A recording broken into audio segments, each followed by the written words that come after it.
নির্ভর থাকে। তারা আজকে পরিষ্কার অভিযানের জন্য আছে, তাই তাদেরকে হচ্ছে মধ্যে কাজগুলো শেষ করা। তো কাজের ক্ষেত্রে যেহেতু ভাজি করে রান্না করতে, এখানে হচ্ছে আমি একটা কোথায় কি রেখেছি আমি এক নামেছি যে আমার ভাজি করে নিব। এটার মধ্যে আপনাদের কাছে কেমন লেগেছে? হ্যালো এভরিওয়ান, আসসালামু আলাইকুম। সবাই কেমন আছেন? আশা করতেছি ভালো আছেন। আমিও ভালো আছি আল্লাহর রহমতে। একটা সংসার গুছিয়ে পরিপাটি রাখার জন্য একটা মেয়ে মানুষের খুবই প্রয়োজন হয় একটা সংসার জীবনে। একটা মেয়ে মানুষ যেভাবে সংসারটাকে গুছিয়ে রাখে, একটা ছেলে মানুষ কিন্তু সেভাবে গুছিয়ে রাখতে পারে না। অধিকাংশ ছেলেরাই কিন্তু সংসারের প্রতিটা কাজের উপর নির্ভর থাকে একটা মেয়ের উপর। বিশেষ করে আমার জামাই কিন্তু তাদের মধ্যে একজন। আমার জামাই বলেন, বাবা বলেন, সবাই কিন্তু আমাদের পরিবারের মেয়েদের উপরই নির্ভর থাকে।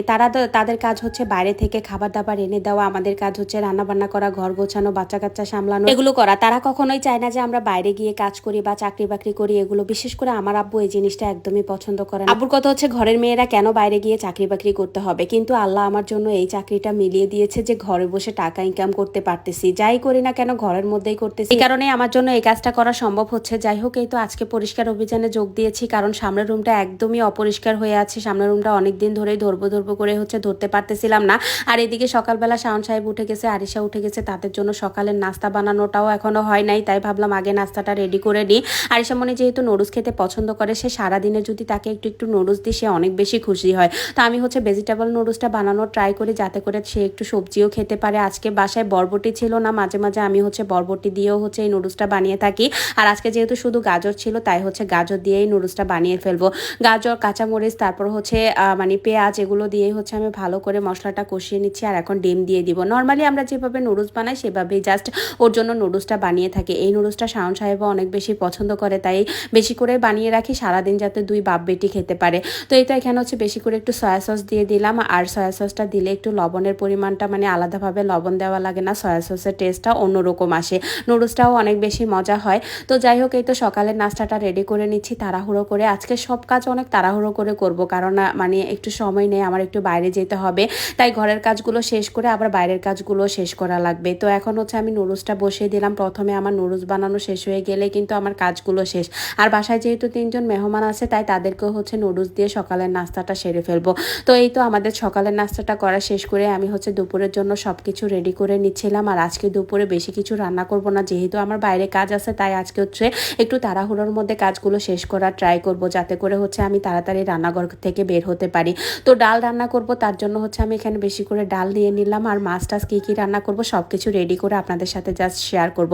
তাড়াতাড়ি রান্না করতে গেলে আসলে সবকিছু অনেক বেশি এলোমেলো হয়ে যায়। আমি তাড়াতাড়ি কাজ একদমই করতে পারি না। আস্তে আস্তে সুন্দর করে রেডি করে কাজ করতে গেলে হয়তো কাজের ক্ষেত্রে অনেকটাই সুবিধা হয়ে যায়। তো এই তো আজকে আর বেশি কিছু রান্না করব না। পোয়া মাছ ভাজি করে হচ্ছে টমেটো দিয়ে পোয়া মাছ ভুনা করব, আর হচ্ছে ডাল রান্না করব।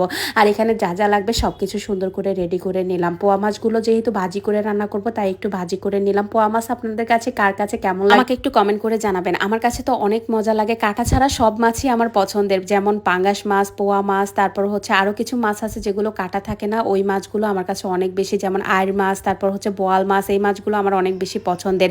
তো যাই হোক, এই তো এখানে হচ্ছে আমি একটা ফ্রাই প্যান নিতে চলে আসলাম। বাইরে যে ফ্রাই প্যানগুলো ছিল সেগুলোর মধ্যে একদমই মাছ ভাজি করা যাচ্ছিল না, তাই ভাবলাম নতুন কিছু ফ্রাই প্যান বের করে নিই। আর এই ফ্রাই প্যানটা বের করে দেখি যে এটা রুটির ফ্রাই প্যান। তো আমি হচ্ছে রুটি তাওয়ানোর জন্য এটাও বের করে নিলাম। তারপর হচ্ছে এখন আমি মাছ ভাজির জন্য একটা ফ্রাই প্যান নামিয়ে নিব।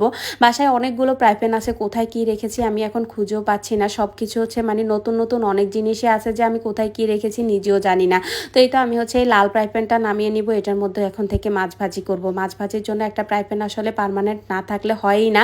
তো যেহেতু আমার পার্মানেন্ট কিছুদিন আগে একটা ফ্রাই প্যান নামিয়েছে, যে আমার হেল্পিং হ্যান্ডগুলো হচ্ছে এগুলোকে তার কাটা দিয়ে মেজে একদম অবস্থা খারাপ করে ফেলে, তারপর হচ্ছে আর মাছ ভাজি করতে পারি না, মাছগুলো একদমই উলটপালট করা যায় না।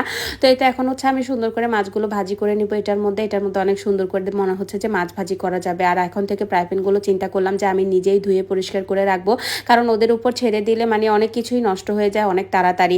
তো এই তো আমার হচ্ছে মাছ ভাজিটা হয়ে গেছে। আমার গ্যাসের চুলায় একদমই গ্যাস চলে গেছে, তাই আমি আবার কারেন্টের চুলাতে নিয়ে আসলাম, ট্রান্সফার করে ফেললাম। একদম অবস্থা খারাপ হয়ে যায়। কি যে একটা সমস্যা, বাংলাদেশে এই গ্যাস নিয়ে যদি কেউ কথা বলতো তাহলে আমি মনে হয় সব থেকে বেশি খুশি হতাম।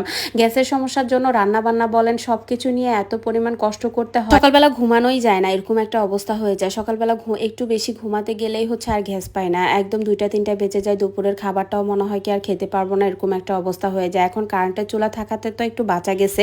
তো যাই হোক, আমি হচ্ছে মাছটা রান্না করে ফেললাম। আর এই তো আজকে আর বেশি কিছু শেয়ার করবো না। আপনাদের কাছে কেমন লেগেছে অবশ্যই কিন্তু কমেন্ট করে জানাবেন। আজকের মতো বিদায় নিব। সবাই ভালো থাকবেন, সুস্থ থাকবেন। আল্লাহ হাফেজ।